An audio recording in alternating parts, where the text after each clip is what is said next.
사실 지금까지 우리 공군은 주변국과 비교해 한 등급은 떨어진다는 평가를 많이 들어왔습니다. 강력한 전투기를 여럿 보유하고 있음에도 이런 평가를 받았던 이유는 항공작전을 지원할 항공전력이 터무니없이 부족했기 때문입니다. 과거 우리 군은 항공작전을 거의 미군에 의지하고 있었습니다. 이는 어느 정도 자주 국방에 필요한 전력을 확충한 지금도 마찬가지인데요. 군용장비 통신망인 데이터 링크조차 미군의 도움이 없다면 운영이 불가능한 수준이며 불과 얼마 전까지는 미군의 도움이 없이는 정찰 임무도 수행할 수조차 없는 상황이었습니다. 이 때문에 우리 공군의 능력은 전술공군 수준에 머무를 수밖에 없었습니다. 군사적으로 전술이란 전투 상황에 대처하기 위한 기술과 방법을 말합니다.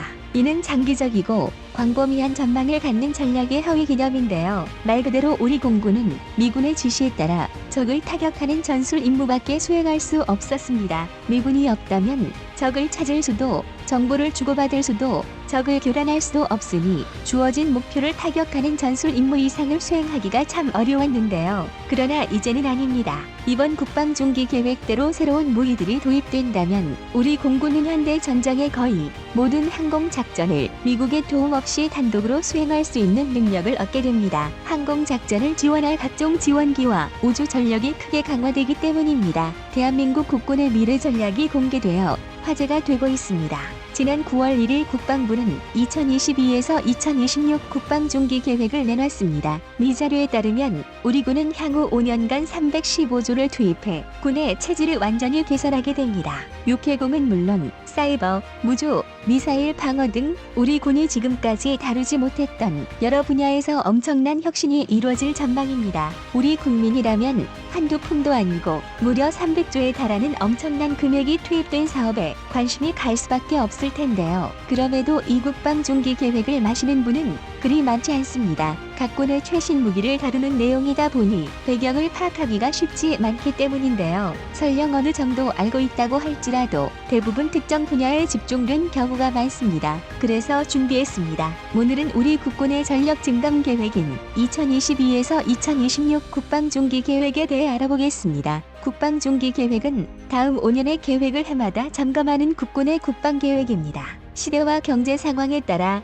예산 규모가 바뀌지만 큰 틀에서 엄청난 변화가 있지는 않습니다. 주로 부대 편제, 방위력 개선비, 전력 운명방만 등에 대해 다룹니다. 그리고 이중방위력 개선비는 주로 신무기의 도입에 들어가는 비용을 말하는데 이번 2022에서 2026 국방중기 계획에 포함된 신무기의 종류와 수는 정말 엄청납니다. 도저히 명상 한편으로 다 다룰 수 없을 정도인데요. 그래서 무기를 육해공과 게임 체인저로 나누어 설명해 드리려고 합니다. 그 중에서 오늘 다뤄드릴 예정인 군종은 바로 공군입니다. 현대전은 한우를 지배하는 자가 승자라고 해도 과언이 아닙니다. 세계 최강 미국에서 가장 주목을 받는 군대가 공군이며 세계 최강의 무기를 꼽으라고 하면 군사를 잘 모르는 이들이라도 언급하는 것이 F-22 랩터 같은 스텔스기입니다. 쉽게 말해 이 말 뜻은 일반인들조차 공군의 중요성을 많은 것인데요. 그런데 미군의 F-22는 아마도 우리 국군에 어떤 무기가 있으며 어떤 무기가 추가될지는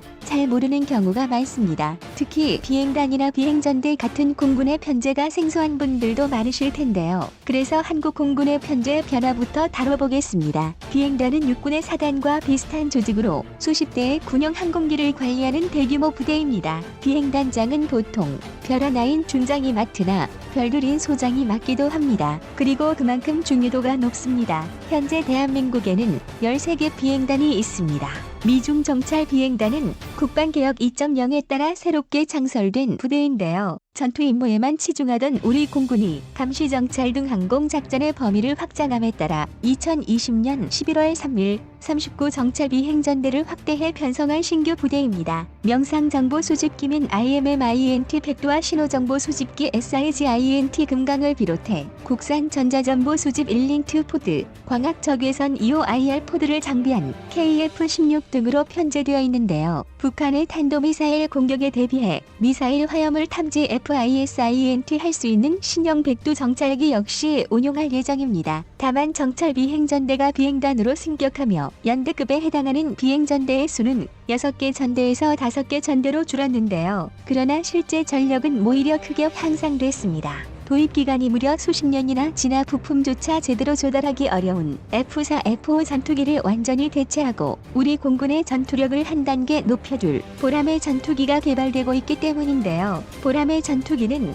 지난 4월 9일 시제기 출고식 이후로 예정에 따라 차근차근 개발되고 있습니다. 내년에는 본격적인 비행 시험이 예정되어 있는데요. 이대로 간다면 2026년 본격적인 전력화는 무리 없이 진행될 것이 확실합니다. 총 배치 수량은 120대에 달하는데요. 4.5세대 세미 스텔스기로 동급의 전폭기 중 가장 무수한 스텔스 성능을 보유하고 있으며 블록 3에서 완전한 5세대 스텔스기로 발전하기 위해 내부 무장창 공간을 비워뒀습니다. 완전 스텔스로 진화한 블록 3은 2030년대에 본격 배치될 전망입니다. 그렇다고 지금 우리 대한민국에 스텔스기가 없는 것은 아닙니다. 오히려 세계적으로도 손꼽히는 수준의 막강한 스텔스 전력을 보유하고 있는데요. 미국으로부터 도입한 F-35A 라이트닝 전투기 40대가 순차적으로 도입되고 있기 때문입니다. F-35A 라이트닝은 F-22 랩터의 막대한 유지비를 감당하지 못한 미군이 F-22를 대체할 차세대 스텔스기로 개발한 전투기인데요. 저렴하고 범용성 높은 전투기를 만들겠다고 개발했지만 원래 의도와 달리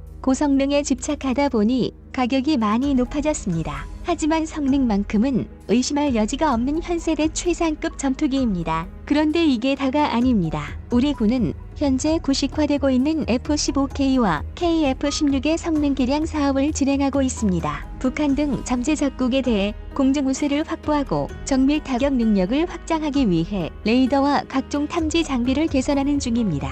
지원 전력 역시 크게 확충되고 있는데요. 사실 미 분야야말로 이번 2022에서 2026 국방중기 계획의 핵심이라고 할 수 있습니다. 우리 공군이 전술공군에서 전략공군, 우주공군으로 발돋움하고 있기 때문입니다. 가장 먼저 수송기 전력이 크게 확충됩니다. 우리 군이 보유한 C-130H 수송기에 지향성 적외선 방해 장비 DIRCM, 레이더 경보 장치 IRWR 등 각종 탐지 및 교란 장비를 탑재해 수송부대의 생존 가능성이 크게 향상되었습니다.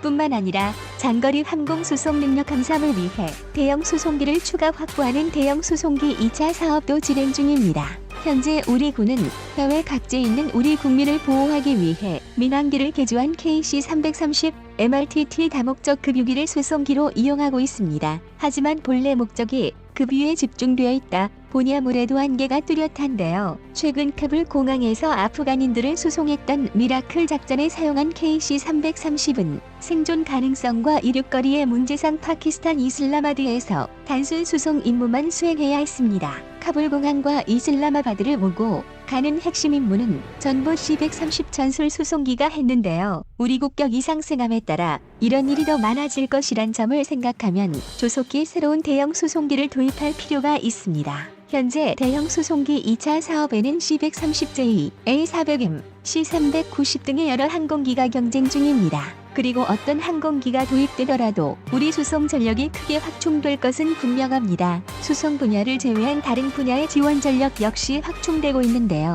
앞서 말씀드린 신형 정보 수집기 외에도 고고도 HUAV, 중고도 무민기 MUAV의 자체 개발 및 도입이 추진 중이며 국군은 미를 아리랑 6호 군 정찰 위성과 연계해 한반도를 24시간 감시할 수 있는 독자적인 정찰망을 구축할 예정입니다. 특히 한국군의 군용 위성의 소화 능력이 크게 향상되는데요. 우리 군은 군 전용 정찰 위성을 전력화하는 한편 한반도 등 특정 지역을 집중 감시하도록 할 예정입니다. 뿐만 아니라 독자적인 GPS망 및 한국형 위성 함법 체계 KPS 개발과 군위성 통신 체계 -2 사업을 통해 독립작전 수행에 필요한 지형 파악 능력과 통신 능력을 확보할 계획인데요. 이를 위해 소령이 지휘하는 대대급 부대인 항공우주작전본부 우주작전대를 비행전 대급으로 확장하고 있습니다. 그리고 적의 인공위성에 대응할 전력 역시 준비하고 있습니다. 지상에서 레이저를 발사해 우주에 존재하는 물체나 위성 등을 감시 및 추적할 수 있는